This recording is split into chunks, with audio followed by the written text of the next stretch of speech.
Hello, everyone, once again. This is Rob, and welcome back to Media Awareness and a review of the Beatles movie Let It Be, recently re-released on Disney Plus. Before I get to that, however, a quick reminder: the fundraiser continues. For those of you unaware, I am a disabled individual, and I use a motorized wheelchair slash scooter all day, every day for my independence, and I need your help. My insurance will not cover anything with regard to my scooter. They view it as a quote luxury item end quote. Despite the fact that I am unable to walk whatsoever and unable to use any other type of power chair, and I'm actually unable to use a standard wheelchair due to only having used the one hand and limited at that.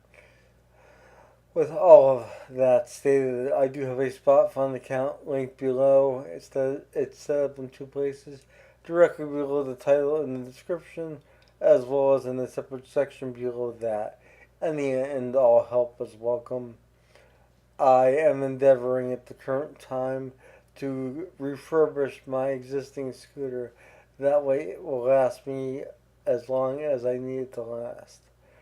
Parts can fail at any time. Parts are failing, and they need replacing. And it is imperative that I have the ability to obtain the parts as well as to pay for the technicians to install and connect these parts to my scooter. I pride myself on my independence, and I thrive on my independence. And although I'm not completely independent in my everyday life, I do not want to be dependent completely either. I acknowledge that I am not capable of doing everything. In fact, I just broke a plate. I think it's time to invest in plastic plates as well as paper plates, some more of those. But I digress. Any and all help, as stated, is welcome. And I do want to extend a gracious thanks to those who have contributed thus far, in addition to those who plan on contributing, as your contributions have and will make a world of difference in my life. I have already been able to replace my scooter chair, which has increased my quality of life tremendously. However, the scooter itself is in jeopardy of failing on multiple levels, and it needs tending to as ASAP. So please do what you can. I appreciate all your help. I love you all. Thank you all. On with this review. So, I feel like this film being released would have done a lot better as far as viewing figures had it come out to coincide with the last Beatles song that we had released, that they worked with the software that Peter Jackson had used for the Get Back documentary. But that was several months ago now, and we are now in May of 2024, and we have a re-release on Disney Plus of the Let It Be film, a film that I never saw until just now. And it's a film that I've always wanted to see. I had seen all the other Beatles films. I still have to obtain them for my collection, but I never got to see Let It Be. So I was really excited to watch this. And basically, much like the Get Back documentary that Peter Jackson did, it chronicles the Beatles essentially recording the Let It Be album, writing and recording the Let It Be album. But it doesn't make that abundantly clear in this particular film. It alludes to the fact that they are working on new material and that they do want to perform again live at least once. Um, but it's not really the point of the film. The film is a representation of them performing together as a band for um, for an actual audience for the last time, and it's a testament to that. Um, and the rooftop performance is a classic performance, and it is definitely a performance that is historic. Uh, however, um, I didn't really get the full story of Let It Be from this film, and I would have liked to have gotten more. Uh, Hence the reason I'm actually more in favor of the Peter Jackson series, Get Back, as opposed to Let It Be. And if I was going to recommend watching anything to learn something about that particular period of time in the Beatles' career, I would recommend watching Get Back. I would suggest, after doing so, to watch Let It Be, but uh, having watched Get Back and having watched Let It Be, I can say I got a lot more out of Get Back. I was filled in on a lot more information. They had essentially just planned on rehearsing for a performance, and they weren't even sure where they were going to perform. And there were all these ideas going around that they're passing around, and the rooftop performance seemed like a last minute decision, really, in the grand scheme of things. It wasn't really something that was planned out extensively, for that matter. It was just something that occurred. But in Let It Be, we see some really good performances. We get to see them all really in good spirits, which was not necessarily the case all the time during this particular time frame. There was some animosity that George had um, voiced towards the other guys and towards this project, and that was captured very well in Get Back. Um, it was not at all in this. The most you get in this that alludes to that is a conversation between John and Paul. Basically, face to face, sitting down together, saying how much they both want to play again and how they miss playing. Paul more so than John, but John's not disagreeing with Paul. Paul's doing most of the talking now. And it's a nice conversation to have and to be able to see. Um, but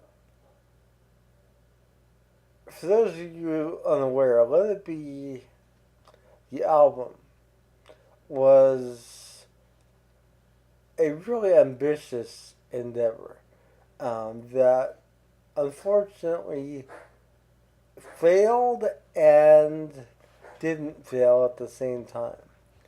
And what I mean by that is the Beatles themselves, John, Paul, George, and Ringo, had set out to record and produce this album after they agreed on what the hell they were doing, because they didn't have a clue initially. And once they agreed and they set out on this path to make this album, they were recording at Abbey Road Studios, previously known as EMI, and um, at that point in time, it would have actually been Apple Corps But they um, they were wanting to produce this album with George Martin just kind of hanging back from the production duties and them taking over creative control entirely. And this is where things kind of fell apart for them because it became too big of a project. They had hours and hours and hours of both footage and recordings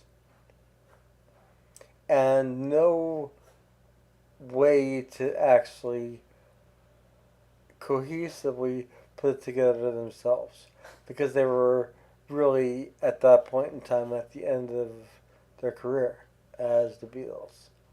Um, so, as history paints it, John had gotten in touch with producer Phil Spector, and he sent Phil Spector hundreds of hours of tape. And Phil Spector was tasked with putting together the Let It Be album. That's why it is the last Beatles album to be released. It's not the last one to be recorded. That would be Abbey Road. Abbey Road was recorded following the debacle of Let It Be, if you will. And Let It Be was released following the band's disillusionment as a band. Um, Both the album and the film, obviously. And it is one of the best Beatles albums I've ever heard. Either version that you hear. Now, what I mean by that is that there are two versions of Let It Be. There is the original release, which is the Phil Spector production, and there is Let It Be Naked, which is Paul McCartney's vision for what the album should have been without all the embellishments that Phil Spector added to it in post production and when he was assembling. Um, because basically he was assembling an album. And uh, he was the only man up at the task at the time to do so. So when you know all of this stuff and you watch this film, it's really enlightening to see them working so hard on these songs and knowing that a lot of these songs really didn't come out until far later, um, cohesively at least. There were different versions released as well over the years.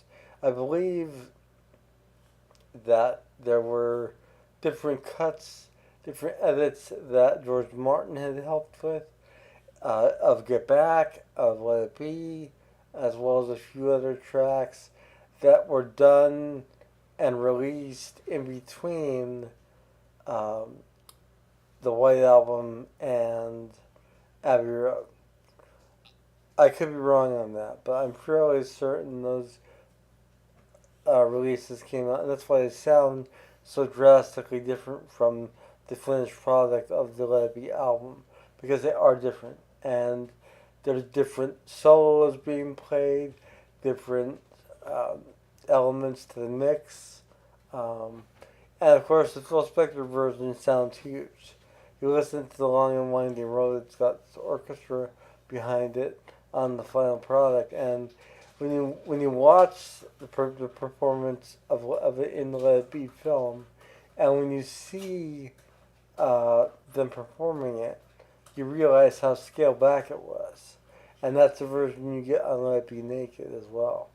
So there's a lot to be said for this film. The film itself is good. Is it great? No. Is it a must see? If you are a die-hard Beatles fan, I would recommend watching Let It Be. Because if you're a completist and you need that and you want that, you should definitely do that. If you were fulfilled by Peter Jackson's Get Back, which I thoroughly was. That's all you really need to know. There's a lot of information given in that film, uh, and it's several parts long. So it's a more detailed account, and it's chronological, and it all goes very um, quickly, even though it's multi parts. And I I have to say that I was a little disappointed with Let It Be. I was anticipating so much more after so many years of just hearing about it and not ever seeing it.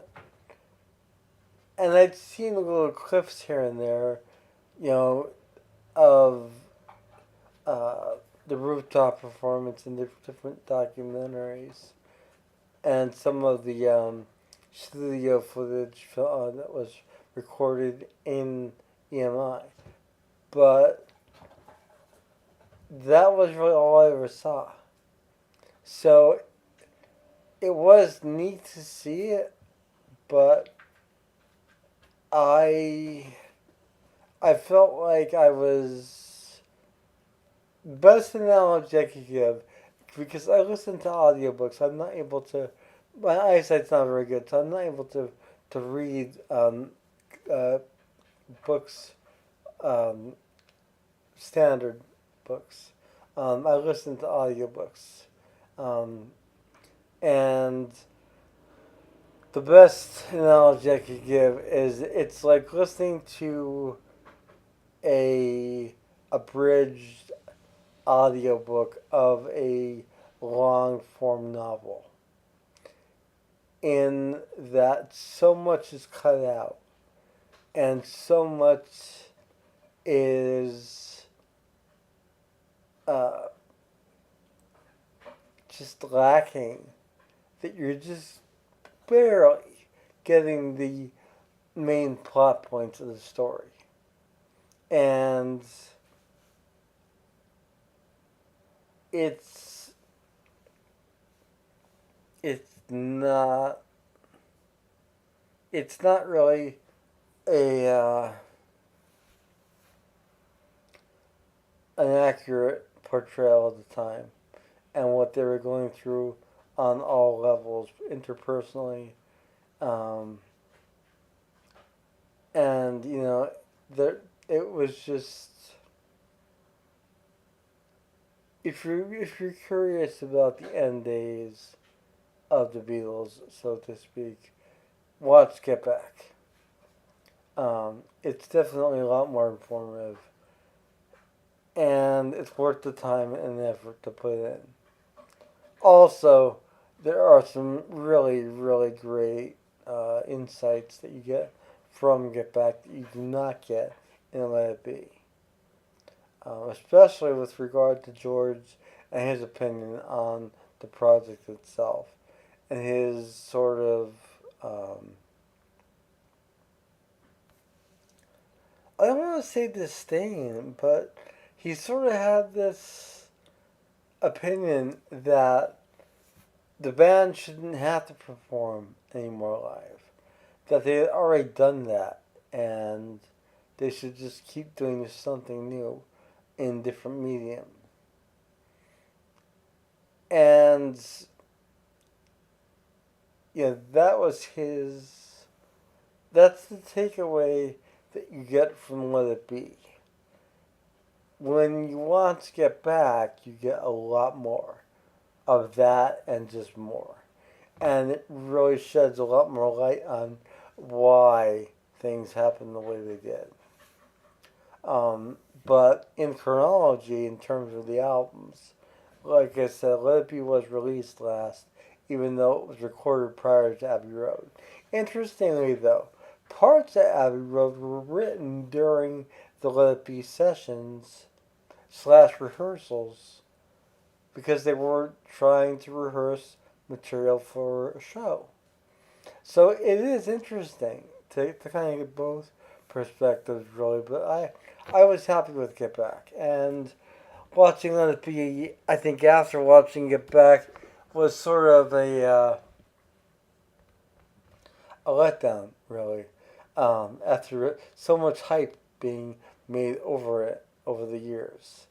And had it not been for Peter Jackson's restoration of all this footage and just bringing it back into focus, it wouldn't have. Um, I think I would have seen it differently. But it's still a piece of history. I would recommend if you are a diehard Beatles fan to at least watch it. Um, and if it is released in some way, shape, or form, it might be available now. For all I know, I'm not sure. I do want to get. I do want to get back from my Beatles collection, the film, Peter Jackson's film, but I'm not hot on getting Let It Be at this point because I have the album. I love the album. It's one of my favorite Beatles albums ever. Um, both versions of it, and they are both drastically different. Uh, and it's really interesting to sort of compare and contrast, if you will. So, yeah, Beatles Let It Be, the film. If you are a diehard Beatles fan, watch it. If you're a casual fan, or if you are curious, although it's more time consuming, I would say watch Get Back. Because you'll definitely get more out of it in terms of the context of the story itself of the Beatles. And a final note is there's always these, even today, these persisting rumors that Yoko Ono was the downfall of the Beatles, and you really don't see that at all. She's there, yeah, but she barely says anything. She talks to John, and that's about it. Um, she interacts with the guys, but she is quiet. And she wasn't coercing John to leave the Beatles. She wasn't plotting the end of the Beatles. It was just a place for her to be, but at his side.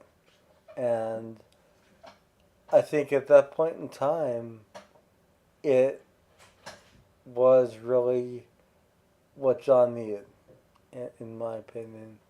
And when you watch Let It Be and when you watch Get Back, you get the same impression from both. So I just wanted to add that in as well. I hope you enjoyed this review of Let It Be. It's less of a review, more of a compare and contrast, I guess, to Get Back. But as a film, it's a good film. It's not a great film. It's a good film. It is a nice time capsule, but it's not complete. Whereas Get Back is complete. And as complete as you can possibly get. Once again, a reminder the fundraiser continues. Any and all help is welcome. It takes a few seconds to contribute at the Spot Fund link, and I really, really need your help desperately. I need to get my scooter in tip top shape and not be on pins and needles, worrying about if it's going to malfunction anytime. Thank you for watching, and I will see you all again soon. Have a wonderful morning, noon, or night, wherever you are. Take care. Bye.